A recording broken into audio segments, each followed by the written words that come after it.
comentado antes Francisco, el seminario va a ser el tema de la demonización de los excombatientes, ¿no? Concretamente la idea que he trabajado durante todo este tiempo sobre la cultura de la desmovilización. ¿Qué entendemos así a priori por desmovilización? El conflicto, ¿no? Se llama a un número concreto de tropas y una vez acabadas las hostilidades, ¿no? Se la retorna a casa, ¿no? Vuelven en el barco, lo que sea, vuelven.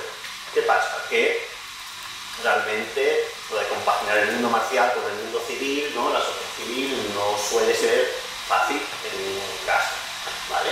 Entonces, yo a partir de estos ejemplos que he investigado y todo este trabajo, pues vamos a intentar definir qué es la cultura de desmovilización, cómo nace y por qué, cuándo y por qué el colectivo de los excombatientes, los veteranos de guerra, surge como un colectivo a nivel social, un colectivo con, digamos, una asunción propia de una identidad, con unos símbolos y que consideran que tienen algo a reclamar y a mostrar dentro de la sociedad, jugar un papel. Es decir, como los veteranos de guerra se convierten en un sujeto historiográfico de análisis y un actor político que hasta la actualidad tiene un papel fundamental, ¿vale? Ahora, veamos esta imagen.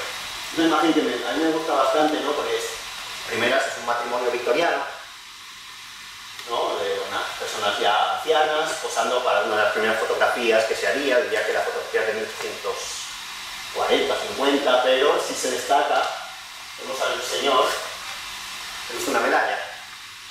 Este señor había luchado con las tropas de Wellington, no sé si en la guerra peninsular o en los campos de Francia, pero consideró que para esta foto de pareja familiar debía posar con una condecoración. Este hombre ya no era soldado, era seguramente un trabajador londinense, pero decide que es importante que para esa foto aparezca con la medalla. ¿Por qué? Porque este señor quiere mostrar en la fotografía su condición de excombatiente.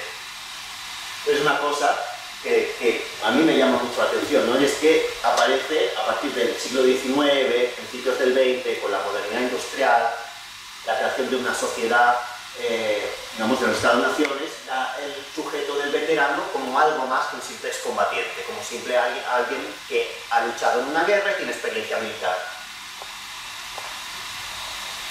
Claro, los combatientes han existido desde que la primera sociedad del Paleolítico consideró que debía hacer un acto de agresión contra otro clan, ¿no? Pero claro, eso no hace un veterano. No, puede haber guerreros, puede haber líderes, puede haber, ¿no?, capitostes, caudillos, exlegionarios, mesnadas, pero un veterano yo lo definiría como algo que surge de la modernidad, surge a partir, ¿no?, de la construcción de los Estados-nación y con el concepto de ciudadano, donde un soldado ya no lo hace un mercenario, no lo hace una mesnada, no lo hace un siervo, sino que ya es un soldado, es un ciudadano, que como derecho y como el deber debe servir en un ejército. Ahora los ejércitos ya no son ejércitos privados de nobles, son ejércitos de ciudadanos que deben cumplir con el deber y hacer el servicio militar. Vemos, ¿no?, por ejemplo, ya desde hace tiempo de ejemplos de que ya había ese tipo de conscripción, ¿no? Es cuando se llama a los soldados a la leva, se les entrena.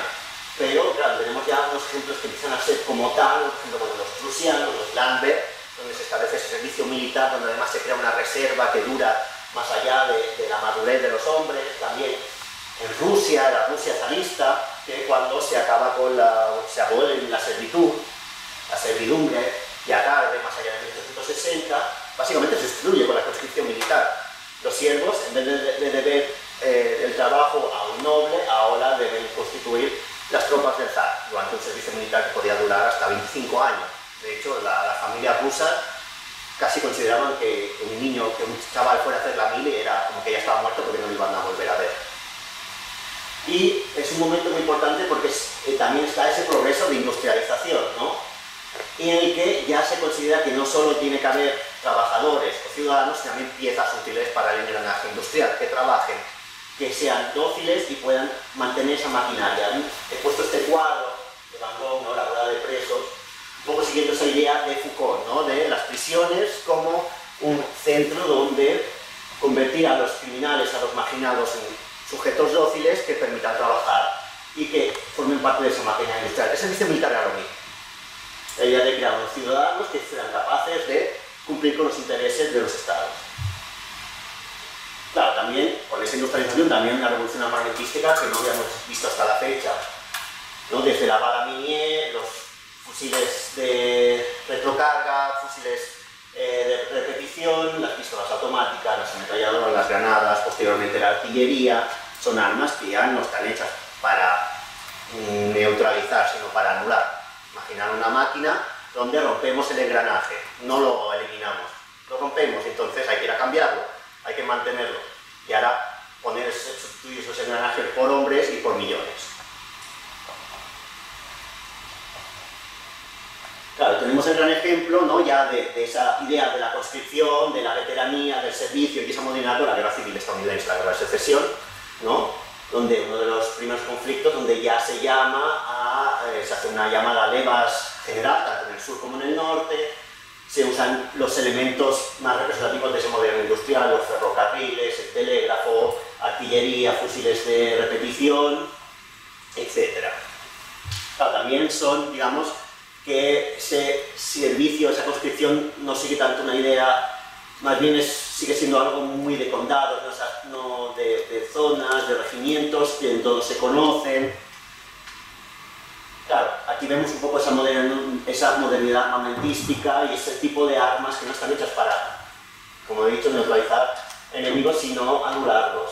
Claro, ¿qué hacer entonces con un ciudadano que ha perdido las extremidades? Porque digamos, la bala Minié, por ejemplo, penetra en el cuerpo, rebota y explota, es decir, y hace que un bien hombro no se pueda curar, y la ciencia médica, tal como estaba avanzada en aquella época, la única opción que había era la amputación si quería sobrevivir. Pero para una sociedad moderna, entonces ese sujeto ya no puede trabajar, ni siquiera puede ser un ciudadano, no se puede casar porque genera aversión en la sociedad, ¿no? Persona que no tiene piernas, no tiene manos, pero se ha perdido, se genera como en muchos conceptos de pensadores de esa época como si fuera un parásito, porque no va a contribuir. Y eso genera trauma y conciencia. También, una vez acabada la guerra, empiezan a surgir un montón de asociaciones de excombatientes que tienen la necesidad de resaltar su papel en el conflicto dentro de una sociedad civil. Sociedades de la Unión, de la Confederación, por ejemplo, los primeros sindicatos de Estados Unidos fueron formados por veteranos de la Unión.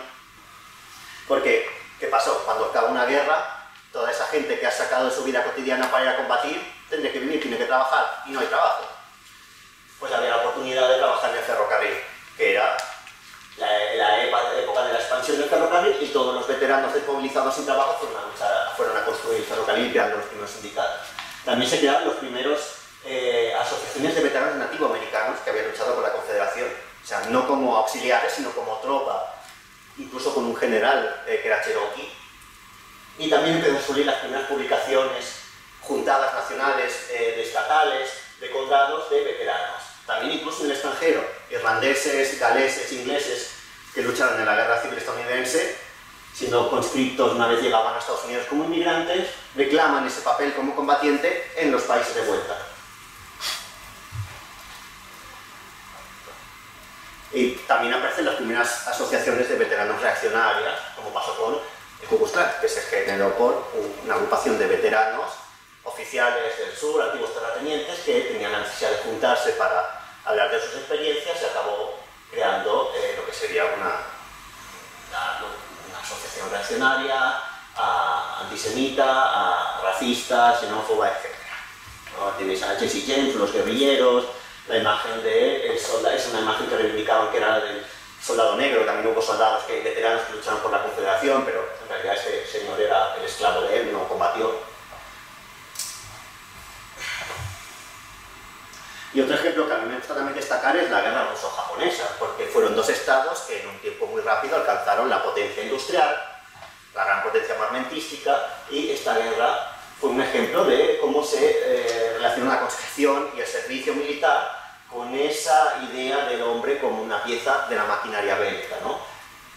Hubo más novedades, mejor en artillería, mejor en fusiles, mejores armas, fue la primera guerra donde se usó el teléfono, y los japoneses, que hacía pocos años que se habían modernizado, habían creado un ejército bajo conscripción obligatoria, ya tenían esa idea de usar literalmente los soldados como balas. De hecho, los generales japoneses hablan de sus tácticas de asalto a las trincheras como balas humanas, es decir, usar a los soldados como si fuera munición más a gastar, sin tener en cuenta que a esos hombres, una vez acabe el conflicto, hay que volverlos a casa y darles un trabajo.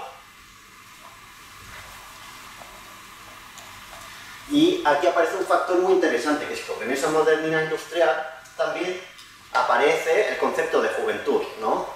Quizás suene un poco raro ahora porque lo tenemos muy asimilado, pero en aquella época un chaval cuando tenía 10 años ya podía trabajar en la fábrica, ya está, ¿no? Ya podía trabajar en el campo, pero con la industrialización y el hecho de que los chavales tuviesen poder adquisitivo hacía que también tuviesen necesidad de consumir sus propios productos y que sentirse como lo que eran, que no eran ni adultos ni niños.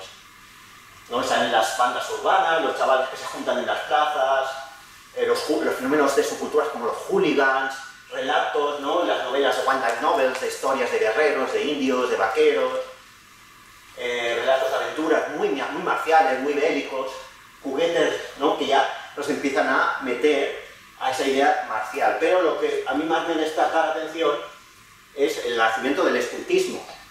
Los Boy Scouts. Ya se ve a esos jóvenes, a esos chavales que con dinero y con capacidad de consumo que hacen su vida y empiezan a organizarse ya desde la psicología, bueno, de lo que había avance en aquella época, ¿no? Los principios de la sociología, desde la política, la educación, ya se intenta totalmente controlarlos y ya dirigir, ¿no? Esas ansias juveniles hacia las actividades marciales. Y el mayor ejemplo es el Boy Scout. El Boy Scout nace en Estados Unidos como una iniciativa para formar a los chicos pues, que fueran autosuficientes, que se protegieran, que supieran ir por el bosque sin peligro, y acabó siendo una sociedad muy militar, una organización muy militarizada, con uniformes que eran copia del ejército estadounidense, con símbolos patrióticos como fusiles, actividades como marcha, formar, y con contactos con veteranos de la guerra civil estadounidense. La idea de explicar historias de guerra, de esa idea de la camaradería y demás. Claro, ya tenemos el gran paradigma de esa evolución, ¿no? Voy a ir rápido porque no me quiero extender en esto, porque lo mío es más la Guerra Fría, pero es la Gran Guerra. La Gran Guerra es la cúspide de la industrialización, donde se reclutan a millones de hombres, se establece la leva obligatoria y además se hace una relación entre masculinidad y servicio, ¿no? Había la famosa imagen de las white feathers, las mujeres que iban, que los que ya no se formaban, ya no iban a la guerra, se encontraban caminando por la ciudad, les ponían una pluma blanca como símbolo de gallina. Además, ¿no? La idea de formarlos, de darles ¿no? También es cultista, de darle un cuerpo que fuera, ¿no? Asociado a lo varonil, respecto a, por ejemplo, a la moda europea. El hecho de llevar traje se consideraba afeminado, en cambio llevar el uniforme y estar en forma era algo que era varonil. Es algo que se difunde mucho con la Gran Guerra, y que también eso, se recluta a la tropa y se divide y se distribuye como si fuera munición, igual que la industria de guerra. Claro, y lo que también tenemos en cuenta es que es la primera guerra que con el potencial industrial y armamentístico y como la evolución de las tácticas hace que el impacto psicológico que genera sea algo que pasa más allá de los frentes. Es algo que en aquella época los frentes todavía estaban muy definidos, no llegaba tanto a la guerra a la ciudad, a pesar de que la guerra civil estadounidense ya se habían hecho prácticas de guerra total como la del general Sherman y su marcha al Atlántico. Pero es el impacto que generan los soldados, una realidad que parece tan ajena, que ya se empiezan a crear productos, elementos simbólicos que se asocian a su experiencia. Tenemos las viñetas, canciones. Una cosa que me parece muy interesante, que es el auge que hubo de los elementos esotéricos, del misticismo, el impacto traumático de la Gran Guerra fue tal que hubo un auge de visiones de ángeles, de fantasmas que me salvan, de muertos que se levantan de la tumba. También la idea de la destrucción de la identidad, con la máscara de gas. ¿No? Una cosa que se parece a la niebla, que mata. Eso era algo que era muy novedoso y asustaba. Y el hecho de llevar las máscaras, ¿no? Hace unos años, en una exposición en el CCCB que destacaba ese aspecto, que era lo horrendo y el impacto que generaba en los veteranos las máscaras de gas, como si fueran monstruos, demonios. También todo el arte de las trincheras, que era representativo de una experiencia que fuera de ahí no la iban a entender. Era muy difícil la asunción del trauma bélico en una sociedad civil. Y claro, en el armisticio llega la llegada a casa. Todo quedaba como idílico, ¿no? Sobre todo para los victoriosos, vuelta a casa, desfiles, manuales de qué hacer en casa, porque ya se empieza a ver que algo no marcha bien. no están tan bien como deberían estarlo, ¿no? Y la realidad era esta: soldados sacados del frente y repartidos por las calles, que no saben dónde ir, qué hacer, soldados con mutilaciones que acaban pidiendo en la calle, esperando que alguien los lleve a casa, soldados racializados que aún no tienen derecho de ciudadanía porque los hayan movilizado, a pesar de que han hecho el servicio, que se consideran un ciudadano. Y sobre todo el impacto que el trauma tuvo en la sociedad, el llamado shell shock, que primero fue cobardía, luego shell shock, ¿no? Esa alteración nerviosa por el impacto de la artillería. Todas estas imágenes de soldados asustados que no pueden reaccionar ante esta imagen es de un soldado que tiene un brote cuando le muestra una gorra de un oficial. Y lo asocia al oficial que le mandaba saltar a una trinchera con toda la artillería y toda la muerte. Y empiezan a aparecer productos, símbolos asociados solamente a esos veteranos que están heridos. Un 30% de los veteranos heridos en la Gran Guerra tenían heridas faciales, deformaciones causadas por la artillería. Recordamos que es armas que están más dedicadas a mutilar que a matar. Sale todo un producto asociado a estos veteranos: la cirugía estética, las máscaras de Anna Coleman, las amputaciones, las prótesis, las sillas de ruedas. Hay un auge en el mercado de las sillas de ruedas tras la Gran Guerra. Y la literatura. Una de las obras que sería de Dalton Trumbo, cuando Johnny cogió su fusil, que luego fue una película, fue una obra prohibida hasta los años 40. Y claro, y también surgen grupos y agrupaciones, colectivos y sociedades de veteranos. Tenemos hasta grupos nacionalistas que quieren continuar sobre todo en lo de la derrota, ¿no? Que quieren continuar la lucha, o que acabarán contra todo elemento que consideran antinacional, que identifican con su servicio, como fueron los Freikorps alemanes, la Revolución Alemana. Tenemos agrupaciones de veteranos también patrióticas como la American Legion, con publicaciones juntadas, y la Bonus Army, que esto era muy representativo. Fue una marcha que se hizo en el 32 de veteranos estadounidenses, tanto blancos, negros como nativoamericanos, para reclamar los bonos de guerra y todas las ayudas que no les habían dado y que necesitaban más por las consecuencias de la Gran Depresión. Y de hecho el encargado de reprimirlos fue el general MacArthur, que había sido uno de los mandos que había luchado con la fuerza expedicionaria en la Gran Guerra. También, por supuesto, la representación del veterano aislado que no consigue reintegrarse y que acaba en conductas, ¿no?, tóxicas o marginales, como el fuego, la bebida. Y también un tema muy interesante, que es que los nativos americanos sí ganaron la ciudadanía con la Gran Guerra, porque ahí llegaron a servir más de 10.000 nativos americanos y en recompensa le dieron la ciudadanía, pero no fue más que una estrategia para acabar lo que habían empezado con la conquista del oeste, de americanizarlos en el sentido occidental, convertirlos en ciudadanos a la modelo americana y acabar con su tradición. Pero vamos a ir rápido. Claro, y aquí tenemos ya como la segunda oleada de veteranos, que también es consecuencia de la Gran Guerra, que es la Segunda Guerra Mundial, ¿no? Más modernidad, un contexto diferente, pero mucho mayor y que se necesitan mucho más soldados. Y aquí habían aprendido de la Gran Guerra. ¿Qué vamos a hacer cuando la guerra acabe con, no sé, en Estados Unidos 12 millones de soldados? ¿Qué vamos a hacer con los 23.000 de la Unión Soviética?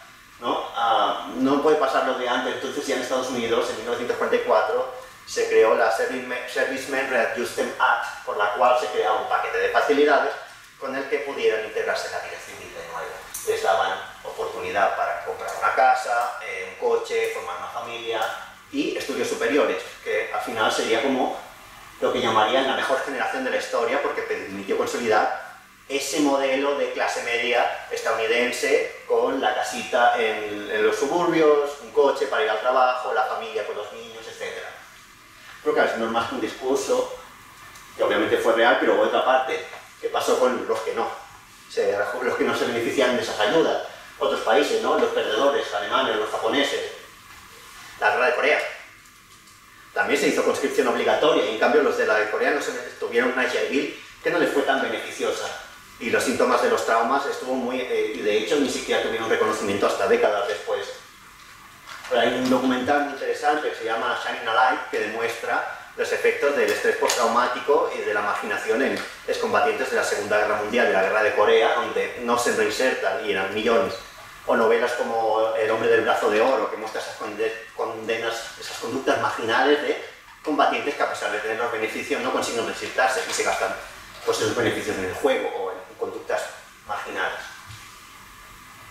Pero aquí ya vamos a lo que nos interesa, ¿no? ¿Qué pasa? Después de la Segunda Guerra Mundial, con esa consolidación de un modelo civil que surge, ¿no?, de los aliados, de los victoriosos, hay la explosión de natalidad que todos conocemos, la Boom Generation, esa idea de vamos a acogernos en el núcleo familiar, un ambiente seguro, vamos a formar una familia y vamos a dar a todos esos niños un ambiente seguro, no como el que tuvimos nosotros, que tuvimos que ir a combatir.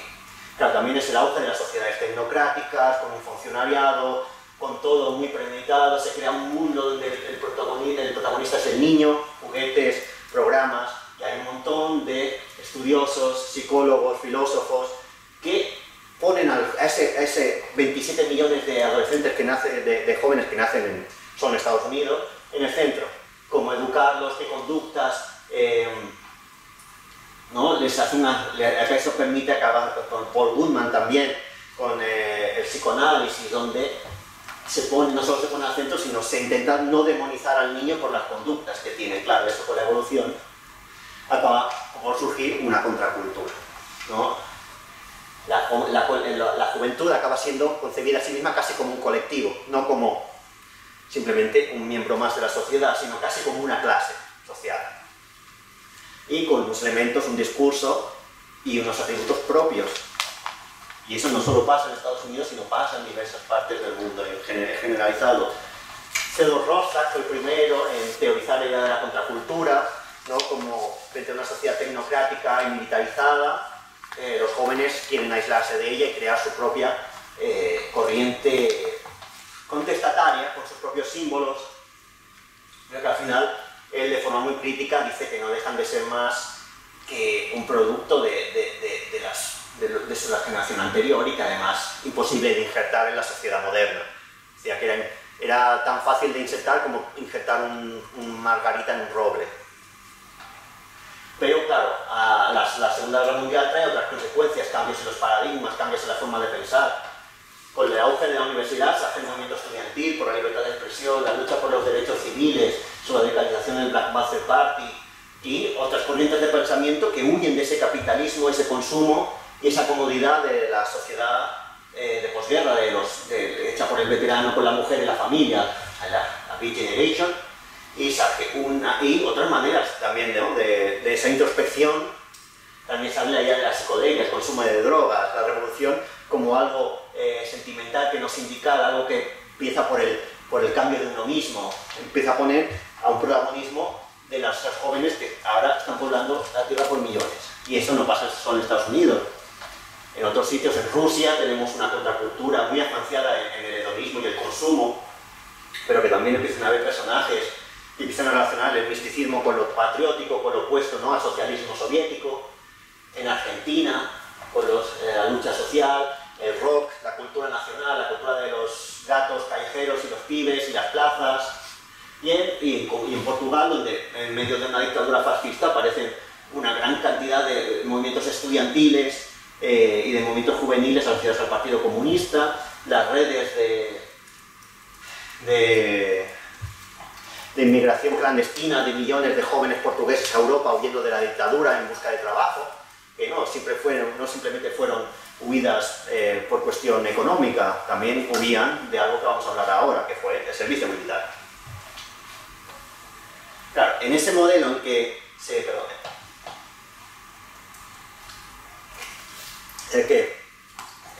ha creado esa sociedad tecnocrática de consumo, con la seguridad del núcleo familiar y con el auge de esta sociedad juvenil, se asusta mucho el gobierno, se asustan y quieren controlar a esa sociedad juvenil. Se instaura el servicio militar de manera universal. Antes estaba más asociado, ¿no?, a procesos, contextos de guerras circunstanciales, en cambio aquí ya se instaura como algo universal, como un rito de paso que se tiene que hacer de la juventud a la madurez y convertirlos en un modelo civil. Claro, también muchos gobiernos quieren reprimir las conductas que consideran peligrosas, ¿no? El general Videla, la dictadura de la Junta Militar en Argentina, consideraba que todo joven era un montonero, era un guerrillero y un peligroso terrorista al que había que controlar mediante la colimba, que era el servicio militar. Claro. Además, el servicio militar que se instaura en la posguerra mundial, pues la Guerra Fría, sigue los principios que instauró un militar, líder del servicio selectivo, que era el general William Hershey, que preveía que con esa modernidad industrial y con el auge de una gran ola de población juvenil, la guerra cada vez debía ser más sofisticada técnicamente y, por tanto, el servicio militar tenía que tener una gran reserva de jóvenes dispuestos a luchar y a morir, mientras los ingenieros y los científicos debían dedicarse a la bomba atómica o a la proyección armamentística. Entonces, claro, se crea un sistema militar desigual, donde se favorecen los intereses de las clases altas y medias, que pueden obtener prórrogas universitarias, mientras el resto ya no hay un prestigio en el ejército, ¿no? Ya no se segrega a minorías, a grupos raciales, sino que precisamente se les llama para que llenen ese cupo de reserva. Después de eso, se le quita la identidad, esa identidad tan peligrosa de contracultural, la juvenil, se les rapa, se les uniforma, luego se les somete a tortura y brutalización. Estaba casi sistematizada antes, ¿no? Servicios militares como se hacía la formación en la Gran Guerra o la Segunda Guerra Mundial. Había violencia, claro, pero no al grado que existía en esos periodos, en los 60. En la Unión Soviética ya tenía el término de Doshivna, ¿no? Donde ya se entrenaba a los propios reclutas mayores para que violentaran a los inferiores, y así hacía una rueda. Y en Argentina, con la colimba, ya se les hace a violencia vejatoria, incluso se les produce heridas, se producen muertes, y en Estados Unidos y en Portugal lo mismo. Incluso en Portugal se llegan a mutilar a soldados o a lisiarlos por las prácticas que se producen. Intentan vender ese discurso también como que gracias al servicio militar van a darle una educación a la población más empobrecida, pero en realidad básicamente los enviaban a la recluta. Y por último era ya la programación, ¿no? Crear una disciplina, una coordinación con ejercicios repetitivos para crear esa idea de maquinaria y engranaje militar. Claro, y ahora tenemos el otro contexto, que mientras está pasando esto, ya no es la Segunda Guerra Mundial, ahora estamos en otro contexto, ¿no? La Guerra Fría, la Guerra de Bloques y la descolonización. Mientras que la Guerra Fría no se puede llevar a cabo por el periodo del arma nuclear, ¿no? Y ese tira y afloja, paralelamente se está produciendo la descolonización, que crea realmente el espacio óptimo para ese tipo de enfrentamiento. Pero claro, no puede llevar de esa manera. El enfrentamiento que se acaba desarrollando es un enfrentamiento que acaba optando por la guerra pasiva, ¿no? Si no se puede enfrentarnos directamente, ¿qué vamos a hacer? Vamos a enviar unidades, pero los ejércitos que están librando la liberación nacional, que no tienen el potencial militar de las potencias coloniales, acaban haciendo guerra irregular, ¿no? Contrainsurgencia, atentados, etc. Y eso lleva a un tipo de operaciones que ahora veremos. No, me han puesto el ejemplo que se usó en la guerra de Vietnam, ¿no? El tipo de operaciones que se empleaba era de search and destroy. Teniendo en cuenta que son territorios que no es que haya un conflicto, digamos, con dos frentes definidos, con unas unidades, unos contendientes, sino que se trata en mayor parte de guerra irregular y guerra irregular con guerrillas, ejércitos que se mueven, que se camuflan. Las operaciones que se llevan a cabo es de vamos a ir directamente, no vamos a ganar un territorio, vamos a aniquilar al enemigo, ¿no? Entonces Estados Unidos se diseña este tipo de operaciones que en otros países van a aplicar también. Vamos a ir con las tropas, vamos a buscarlos, los neutralizamos y volvemos. Lo que pasa que en la práctica eso no funciona. Claro, tenemos, ¿no? Como he dicho, el ejemplo de Vietnam. Además, claro, se emplean estos conflictos usando la tropa regular, es decir, la tropa que está haciendo servicio militar. Chavales de 18 años, en aquella época no se sabía, pero los chavales, pensando que la experiencia militar les va a hacer ciudadanos, les va a curtir, los van a controlar, el hecho es que las experiencias militares con chavales de 18 años que vienen haciendo la transición a la adolescencia tiene un impacto psicológico casi irreconciliable, es algo que tiene mucha más gravedad. Las operaciones de search and destroy no funcionan, las prácticas políticas militares que se emplean, que instan a la tropa a cometer, acaban dando lugar a vejaciones, masacres, genocidios como, ¿no?, el ejemplo de My Life, y se produce lo que he dicho antes, la guerra pasiva. ¿Qué es la guerra pasiva? ¿No? Suena así como muy raro, ¿no? Pues imaginaos que no hay frentes definidos, que no hay unas trincheras y tú tienes al enemigo al otro, sino que estos soldados están ahí todo el día con el peligro de que les ponga una bomba, les peguen un tiro, hay un ataque inesperado, no pueden descansar, no hay retaguardia, No hay diferencia entre la retaguardia y la vanguardia, es 24 horas al día el peligro de ser atacado y sin ellos poder responder porque no sabe dónde está. Todos los planes lo que hacen, el enemigo ya se les adelanta porque son enemigos que viven ahí, son locales, entonces hace que el 70% de las operaciones militares que planean salgan en tragedia, no funcionan. Y lo mismo vamos a encontrar con otros ejemplos. Las guerras coloniales portuguesas, que ahora han vuelto un poco con lo del tema del aniversario de la Revolución de los Claveles, pero es que esto fue un conflicto mucho más mayor que el de Vietnam y menos popularizado en la época, pues tenemos que desde el 61 hasta el 74 Portugal está librando guerra en 4 sitios: Angola, Mozambique, Guinea y las islas de Cabo Verde, Sao Tomé, además de las colonias como Goa y también por el sur de China. Y son unas guerras que se libran igual, envían a conscriptos de 18 años, porque son los que constituyen las fuerzas militares de la dictadura de Salazar, no están bien entrenados, usan tácticas de, bueno, también lo he dicho antes, que las tácticas de Search and Destroy hicieron mucho uso de la potencia militar, la idea de como tenemos helicópteros, armas muy modernas, vamos a ganar, y no funciona así, porque la guerra de hidropolar se basa en el desgaste, en esa guerra pasiva. Y de nuevo tenemos, ¿no?, que los portugueses acabaron empleando la política de dañar corazones o cortar cabezas. Y esto fue una práctica muy habitual que se instauró en las campañas coloniales portuguesas, la de coleccionar cabezas de, podrían ser guerrilleros del MPLA, del FLA, o civiles, como solía acabar en muchas ocasiones, como la masacre de Timbache.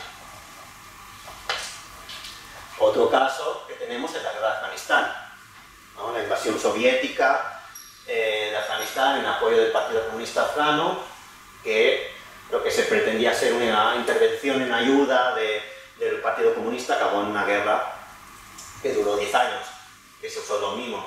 Conscriptos, 18 años, apenas información, no sabían usar el material moderno militar y en una constante guerra pasiva, porque a pesar de la mitificación de los paracaidistas, los enclaves, vamos a atacar a los mujahidines eran igual que el Vietcong o los guerrilleros angoleses o mozambiqueños, conocen el terreno, usan sus conocimientos en su beneficio y acaban siendo desastres. Además, todas las carreteras que conectaban las bases y centros de Afganistán constantemente son atacadas. Allí, en el caso de la tropa afgana, no solo las tropas que van de combate son atacadas, que los conductores, las tropas de refuerzo están constantemente asaltados por las guerrillas de mujahidines. Y un ejemplo este ejemplo es un poco más distinto, pero es igual de representativo, que es la guerra de las Malvinas. Invasión en abril, la dictadura que está flaqueando hace la invasión de las Malvinas con los conscriptos de 18 o 21 años, apoyados con algunas tropas de comandos, pero en unas condiciones en que sabían que no podían ganar.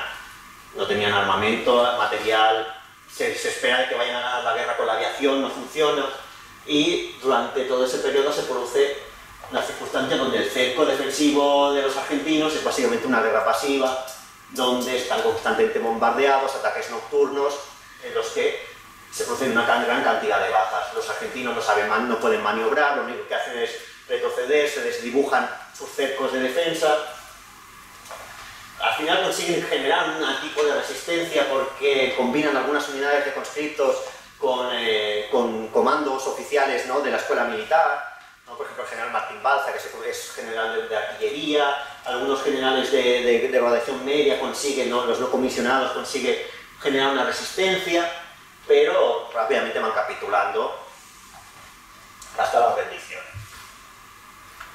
Claro, es muy interesante, mientras se está produciendo esta guerra, ¿cómo es la vida de los soldados? Porque es realmente uno de los elementos que genera lo que yo considero que es la cultura del veterano de guerra moderno, que ante el trauma y la presión de esas circunstancias, de esa guerra, se generan símbolos de resistencia que al final no solo sean definitorios de parte del conflicto, sino de cómo la memoria que se hacen de su colectivo y de la guerra, ¿no?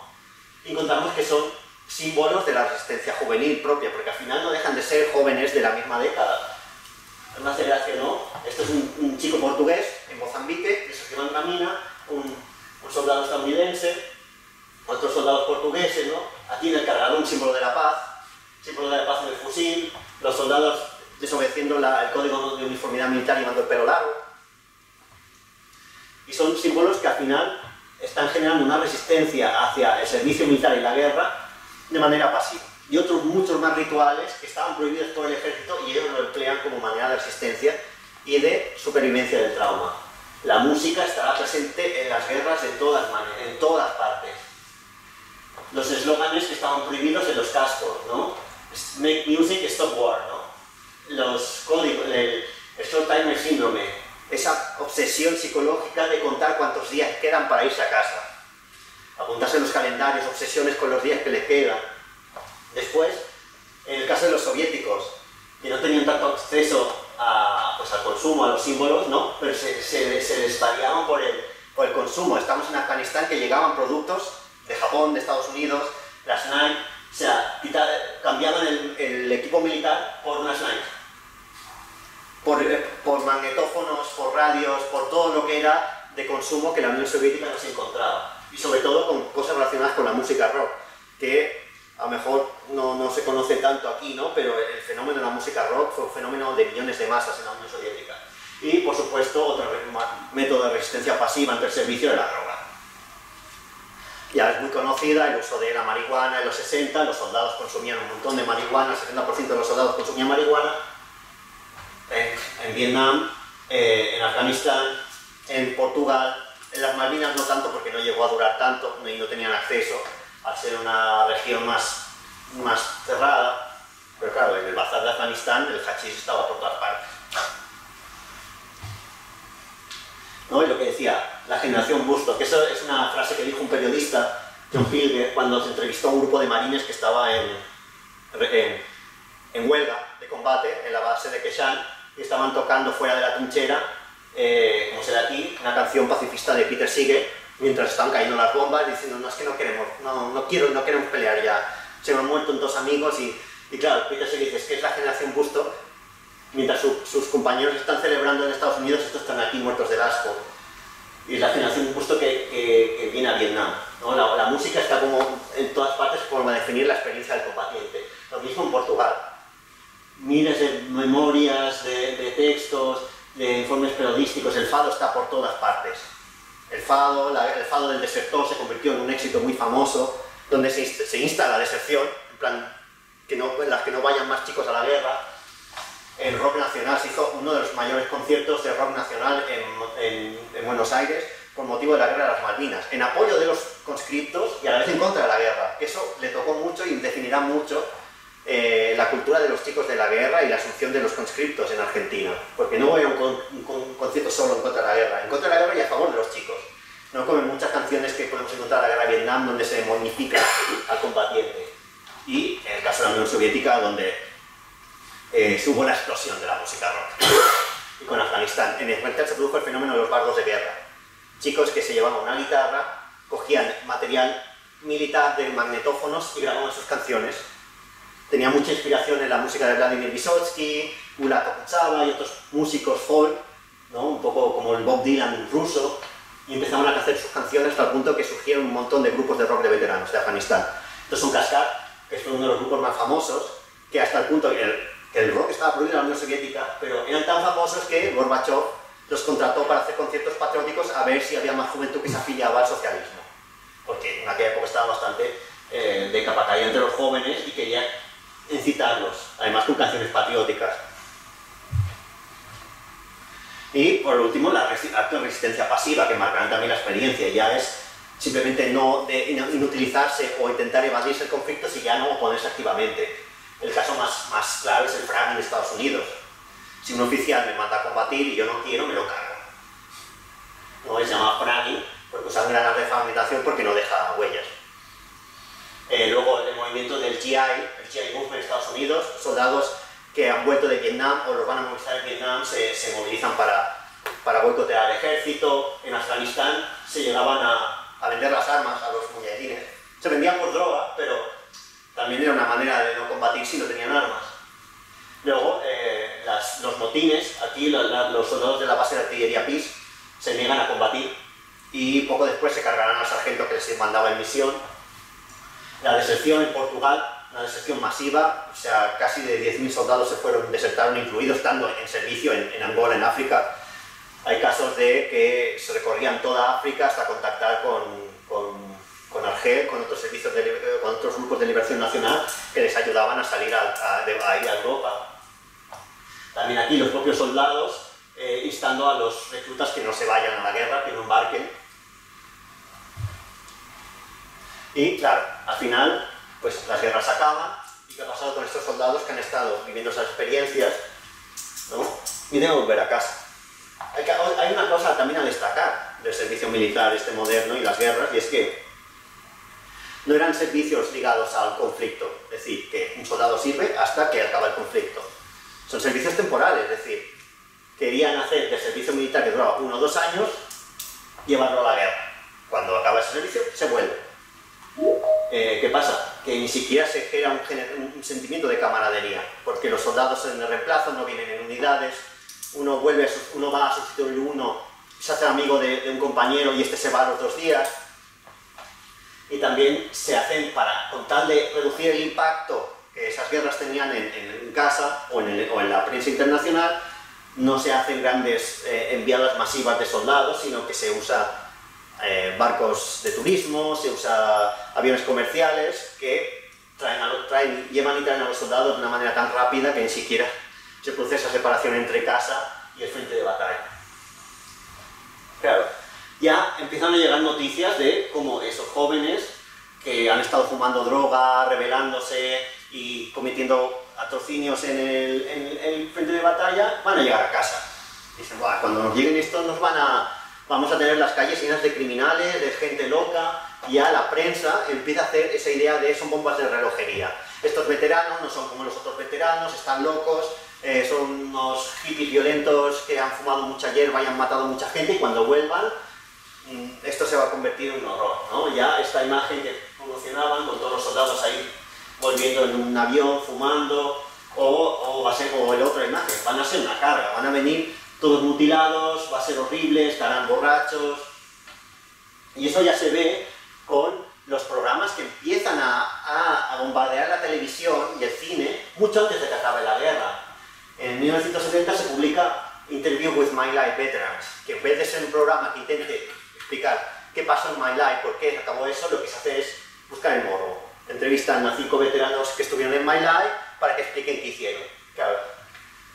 Me dijeron que disparara a todos, mujeres y hombres y niños. Cuando bajamos del helicóptero empezamos a disparar a cualquier cosa.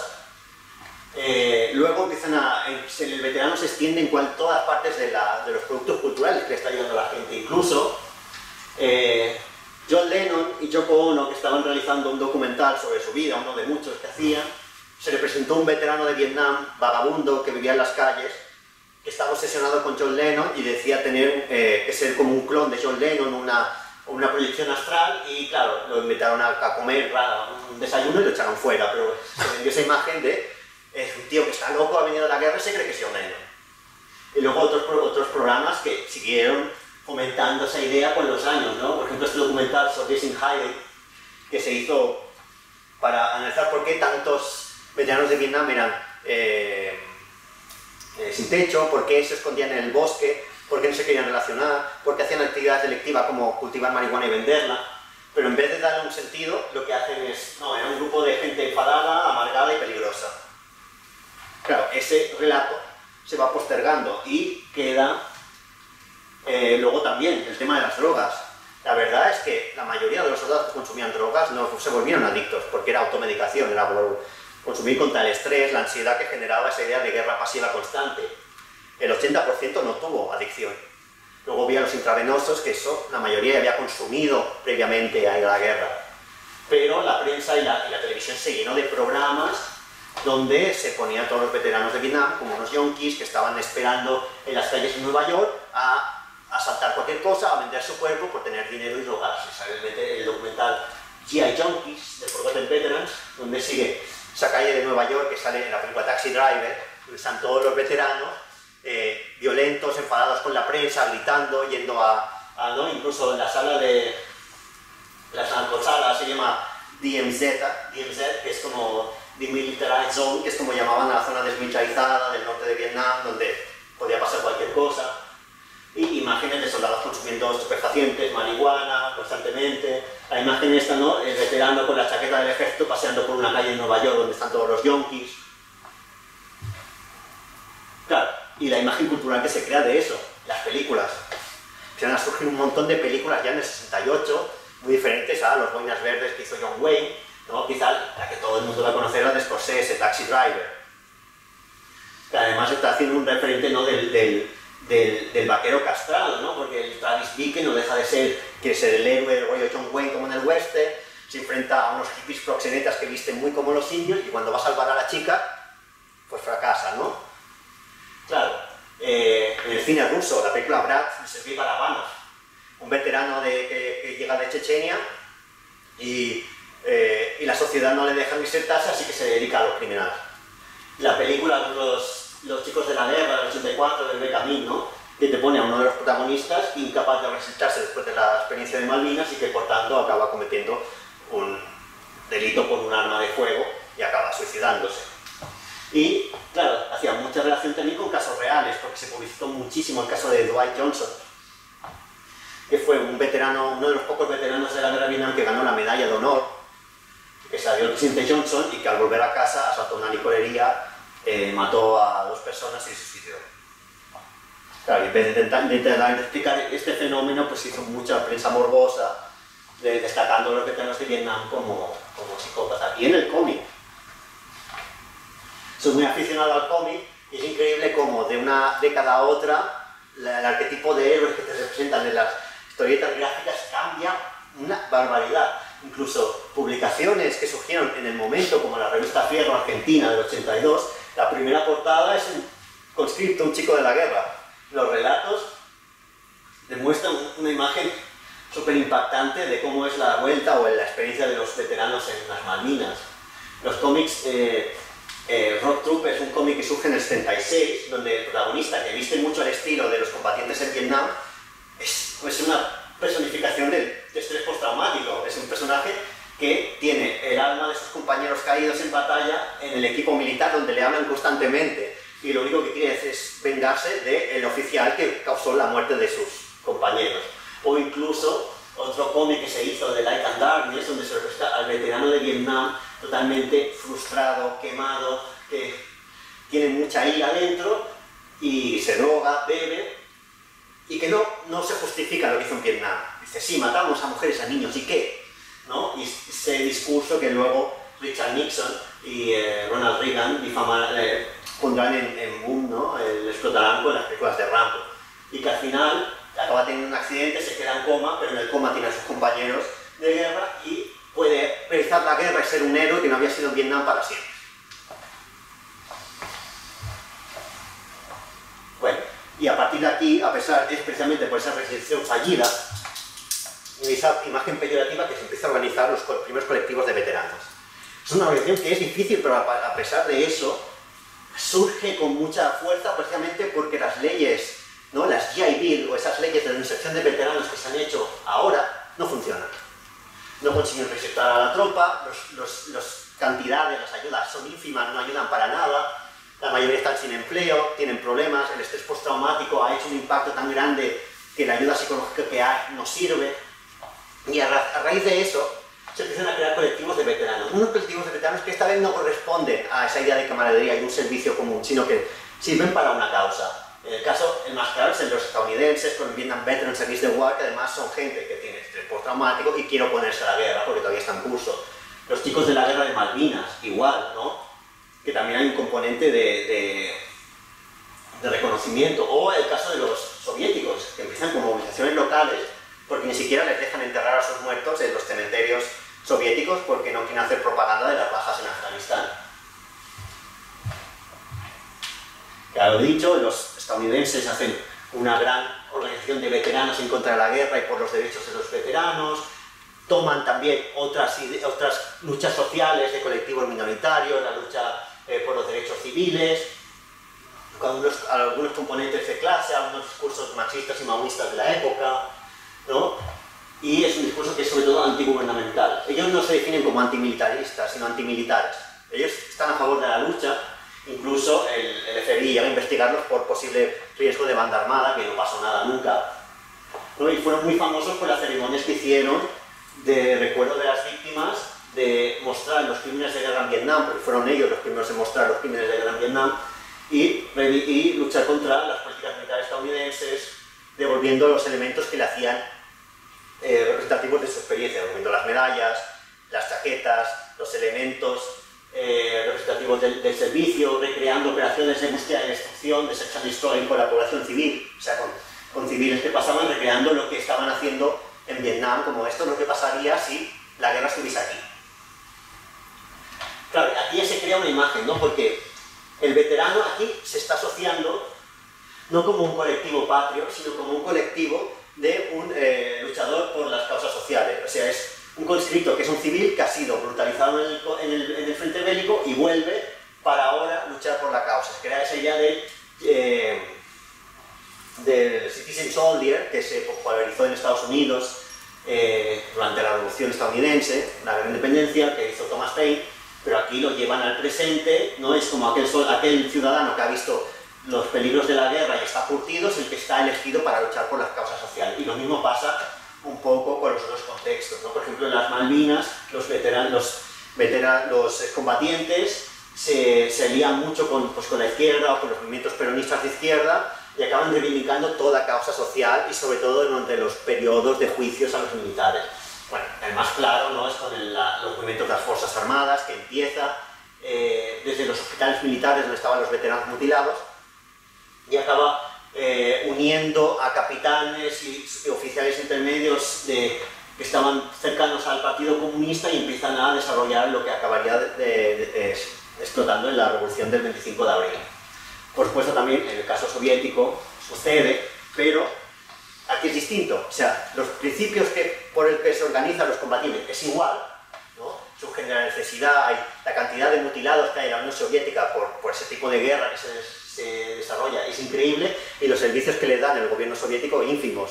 Hay una gran escasez de sillas de ruedas, de muletas, los edificios soviéticos no tienen escaleras para que puedan subir los veteranos, no tienen trabajos, hay un gran rechazo, hay una gran propaganda incluso de la televisión soviética que asocia a que el auge de la drogadicción en la Unión Soviética es culpa de los veteranos que han traído hachís en sus bolsillos y lo están difundiendo por todo el mundo. La prensa amarilla soviética empieza a difundir mucho eso, y claro, ellos se juntan para autoayudarse a nivel local, porque todavía no estaba permitido. Luego la Glasnost sí que permite la libre asociación, pero en aquel momento es algo como muy local, muy familiar, de veteranos de la misma localidad que no han servido juntos, pero como viven en el mismo sitio se juntan y se dedican a reunir dinero para comprar sillas de ruedas, para comprar muletas, comprar medicamentos, comprar coches adaptados.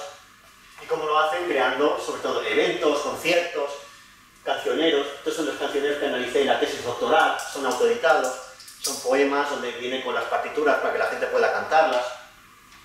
Este era ucraniano y este era al revés, no recuerdo. Y luego también surgen los clubes patrióticos, que ahí es cuando ya empiezan a politizarse y a crear una imagen patriótica y a crear una identidad muy diferente a la que se inicia, ¿no? Pero al principio son grupos de clubes patrióticos, muchos para buscar trabajo se unen al Komsomol, que es la organización de las juventudes del Partido Comunista, y se hacen también pues gimnasio, porque como han estado en el ejército, pues tienen conocimientos de ejercicios físicos y entrenar a los jóvenes. Pero, claro, son los años posteriores a la guerra donde ya empieza a haber un discurso de, precisamente, la incipiencia de estos colectivos de veteranos y el impacto que tienen en la sociedad empieza a ser algo que incomoda a los gobiernos, que lo quieren cambiar, y entonces inician las políticas de revisionismo. Pues este revisionismo es coger el discurso que había sobre la guerra y cambiarlo, y normalmente siempre dándole una connotación patriótica, favorable al gobierno, y cogiendo elementos representativos del gobierno y de los veteranos, resignificándolos, ¿no? El mayor ejemplo es Rambo, o muchos otros, como veremos. Claro, aquí tenemos un montón, ¿no? El primero en hacerlo fue Richard Nixon, ¿no? Porque con todos los cuerpos desaparecidos de combatientes que habían quedado en Vietnam, para evitar pagar gastos y multas por la guerra desarrollada en Vietnam, que tenían que pagar al Vietnam unificado, dijo: no pagaremos hasta que nos devuelváis hasta el último prisionero de guerra que hay en Vietnam. Vietnam dijo, no hay ningún prisionero de guerra, los hemos devuelto todos. Sí que hay y nos lo vais a devolver. Y hasta que no nos devolváis, y eso fue una mentira, fue una campaña de desinformación que no existía ningún excombatiente. Había desaparecidos, cuerpos de muertos que no se habían encontrado, pero no existían prisioneros vivos en Vietnam, y es una asociación que se creó, que la creó Prisoners of War Missing in Action, con tal de hacer campaña para seguir interviniendo en el sudeste asiático. Una campaña que seguiría Ronald Reagan y que un montón de famosos y elementos y millonarios, gente de la ultraderecha estadounidense, financiaría, entre ellos Clint Eastwood. Bueno, luego con Alfonsín, el momento de la transición, donde con tal de crear un consenso, una paz, hace la ley de obediencia debida, la ley punto final, por la cual los militares que han sido responsables de crímenes de lesa humanidad se les amnistía, quedan libres de juicio, a pesar de que se habían juzgado algunos, como se le pasará al coronel Astiz. A muchos de los oficiales que habían cometido crímenes no se les va a juzgar. ¿Qué pasa? Que algunos de ellos han estado en Malvinas. Entonces quieren reivindicar su actitud como combatiente para que realmente pase esa ley y se les olvide los crímenes porque estaban haciendo un servicio patrio. En la Rusia soviética o en la Rusia postsoviética, ese revisionismo vendrá de la mano de personajes como Alexander Rustskoy o Prokhanov. Prokhanov era un periodista que cubrió la guerra de Afganistán, luego se hizo novelista y creó el tropo, digamos, de la hermandad afgansi, que es algo que muchos veteranos afganos no sabían de que no había camaradería, pues si no nos soportábamos entre nosotros, veníamos en servicios diferentes, había violencia, había abusos, pero Prokhanov creó esa idea de la hermandad afgansi, ¿no? De todos los que han luchado juntos y además que son de la élite, son paracaidistas, son comandos y estos son los que van a luchar por la nueva Rusia. Y junta esa idea, ¿no? De ese misticismo ruso con la ortodoxia escatológica rusa de la lucha entre el bien y el mal, con la idea del afgansi. Tiene un montón de novelas, la mayoría infumables, pero... Y luego, claro, con Portugal, con el periodo revolucionario después del golpe de abril, ¿no? Lo que llaman el Overall Kenchi, en que se intenta acabar con la imagen de los militares, pero claro, también están tanto los de las Fuerzas Armadas, como los que son militares de ultraderecha, los que han combatido en las colonias, etc. Vale, claro, aquí es donde aparecen con el revisionismo los primeros mitos revisados, ¿no?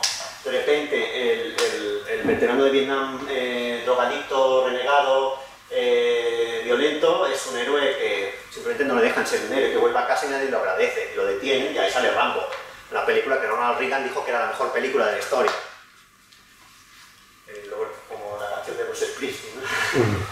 Luego en Rusia pasa lo mismo, ¿no? Peshawar Vals es una película sobre 5 prisioneros soviéticos que capturaron los mujahideen, es una historia real, y los encerraron en una cárcel de Peshawar y iniciaron un motín con tal de escaparse y antes que rendirse se inmolaron. Luego empezaron a salir un montón de libros hablando no conscriptos, aquí en la foto parece un conscripto, pero están hablando de los héroes, ¿no? Los oficiales, los paracaidistas, los comandos de la Marina que se destacaron en la toma del cuartel de Modi Brook, que destorrataron a los británicos en la invasión y que están financiados por grupos, pues, de militares que habían participado en crímenes de derechos humanos. Y en Portugal pasó lo mismo, desde los militares de ultraderecha se empiezan a financiar el relato heroico en vez del relato resistente. Aquí tenemos los ejemplos, ¿no? Al final, esa lucha por el revisionismo acaba llevando al golpe de Semana Santa del 87, donde estuvo liderado por 2 de los principales oficiales de la invasión de Malvinas, que fue el teniente coronel Aldo Rico, que fue de los cuerpos de comandos, que tiene esa imagen heroica de haber tomado el cuartel de Modi Brook, y el coronel Mohamed Zenelli, donde se quieren dar un golpe, el golpe ese militar pues tiene motivo por el tema de los juicios por crímenes de lesa humanidad. Ante esa manifestación acudieron excombatientes de Malvinas para oponerse a ellos. Al final el golpe acabó, no se llevó a cabo, hubo 2 golpes más y al final, para evitar ese tipo de reacciones, el que sería el presidente del Partido Justicialista en los 90, Carlos Menem, con el otro general malvinero que fue el Martín Balza, pues empiezan a hacer política que reivindique a las Malvinas y a los veteranos con los derechos humanos y no con los crímenes. Y aquí vemos que los grupos de combatientes que habían sido sobre todo grupos ligados a la izquierda, luchando contra Alfonsín porque quería librar a los militares de los juicios, ahora se han unido a la nueva asociación de veteranos que ha hecho Menem, que es la Comisión Nacional de Combatientes, desfilando junto a los militares a los que estaban oponiéndose en el Día de la Independencia en Tucumán.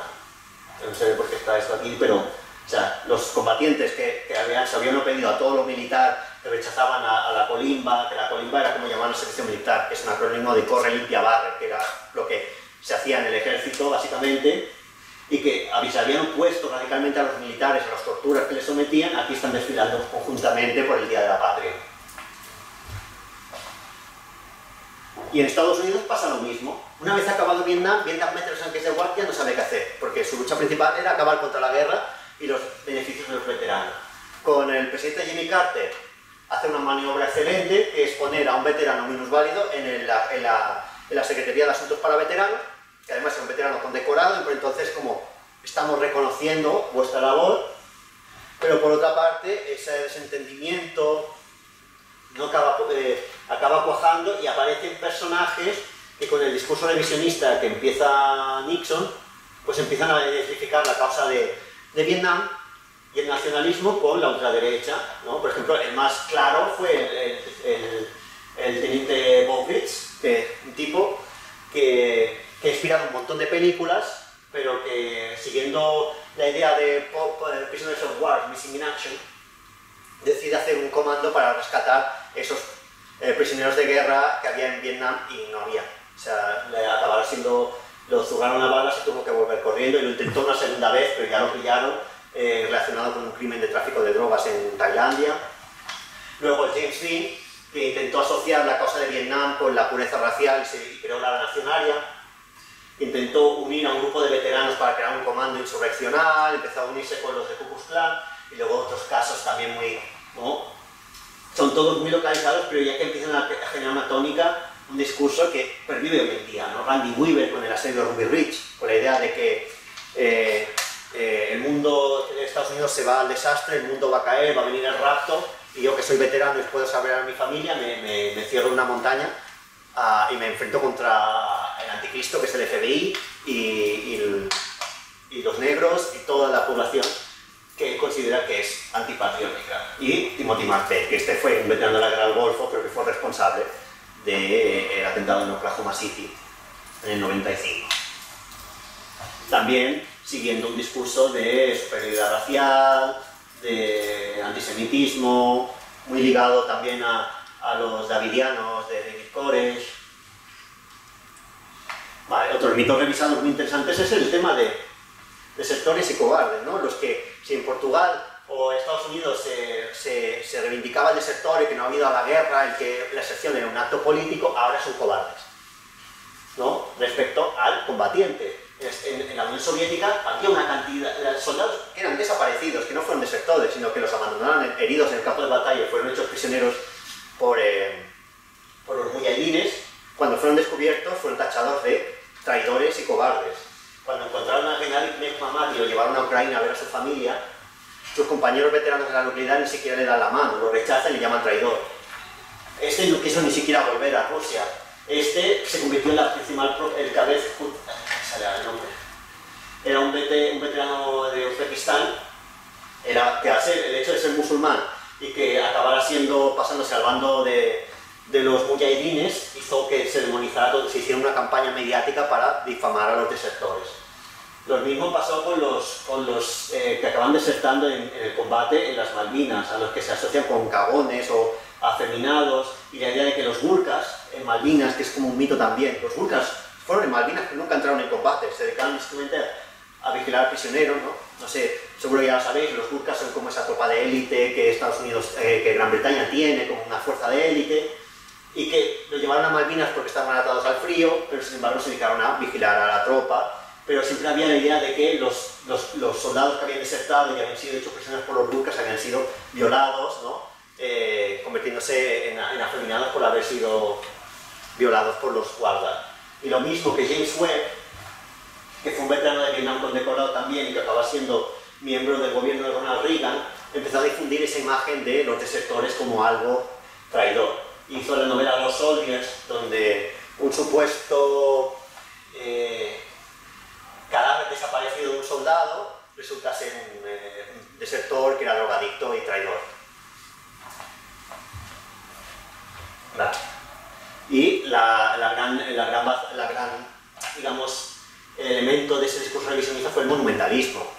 ¿Vale? Pues todo este nuevo monumento donde se reivindican a las víctimas, ¿no? Este tipo de estructura con granito negro, pues, pero a la vez se está reivindicando el combatiente, ¿no? Un combatiente que siempre está desaliñado, ¿no? Como que no ha sido victorioso, pero se está reivindicando el patriotismo. Aquí, en este de Argentina, están los conscriptos con la élite, ¿no? Con los responsables de los crímenes, luchando juntos. Aquí en Angola, llevando a un niño africano, y en Afganistán como unidos en la derrota y demás. Claro, en Rusia, en casos concretos donde este auge del patriotismo hacia el nacionalismo de derechas, pues acaba llevando a situaciones pues, de golpes de Estado, corrupción o guerras civiles. Tenemos, por ejemplo, el caso de Mikhail Nikodey, que era uno de el director del Fondo Ruso para Minusválidos de Afganistán, que surge como uno de esos grupos de colectivos locales para ayudar a veteranos y al final se convirtió en un negocio de corrupción y contrabando de productos que llegaban a la Rusia postsoviética y que acabó siendo asesinado por la mafia. ¿No? También hubo algunos afganos que se salieron a Rostov en el golpe constitucional 93 y básicamente la guerra civil de Tayikistán fue librada por colectivos de afganos que se enfrentaron los unos a los otros.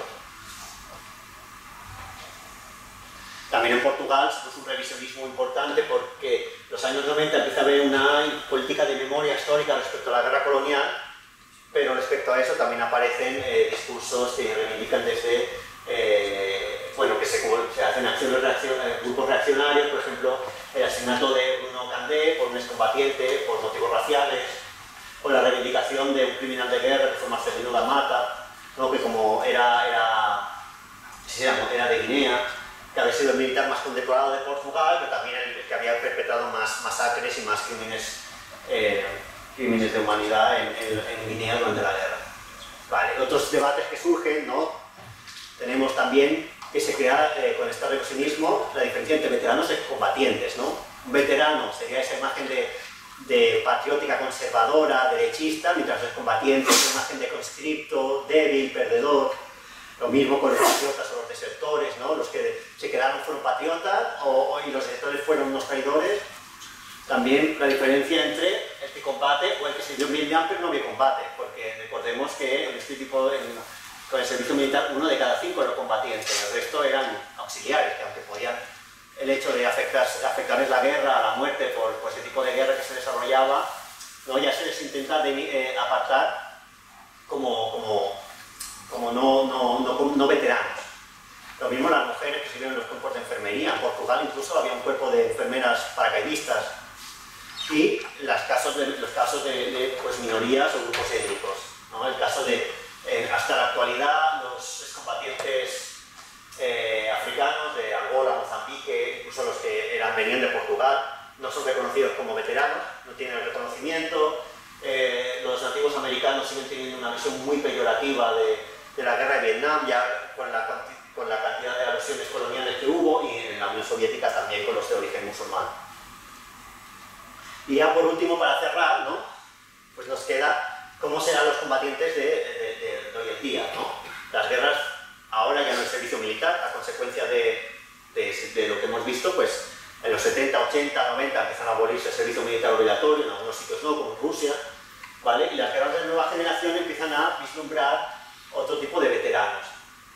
Claro, son guerras de nueva generación que siguen un poco la idea de esa guerra pasiva, de contrainsurgencia, pero son ejércitos de contrato. Hay muchas teorías, algunos historiadores como Christian Appy habla de la construcción económica, de cómo incitan las políticas económicas, cómo incitan las políticas de reclutamiento en institutos o zonas del país que son más pobres, esperando que mueran los soldados más inútiles para el Estado, pero que, por ejemplo, en el caso de Irak, Afganistán, beben directamente de sus herederos del Vietnam Veterans Army de War, un movimiento muy ligado a la izquierda, sociales, aquí tenemos algunos veteranos de Vietnam que están con ellos, etc. Pero eso va a durar poco. Y lo que encontramos más es pues, lo que encontraremos con el Euromaidan, la guerra de Ucrania. Son los grupos de Afgansi que se dividen un poco por su nacionalismo, por su afiliación, donde al principio intentan poner los grupos de Afgansi, rusos y ucranianos, intentando dialogar, el hecho de somos soldados internacionalistas, no, nada, acabaron pegándose a porrazos y al final acabaron la creación de milicias, la idea de vamos a defender la patria porque hemos sido combatientes, y esa idea de ciudadano, soldado vuelve, pero mirando hacia la derecha y el ultranacionalismo. Y lo que vemos también, ¿no?, con Estados Unidos, con el asalto del Capitolio, donde hubo un gran protagonismo de los veteranos de Irak y Afganistán.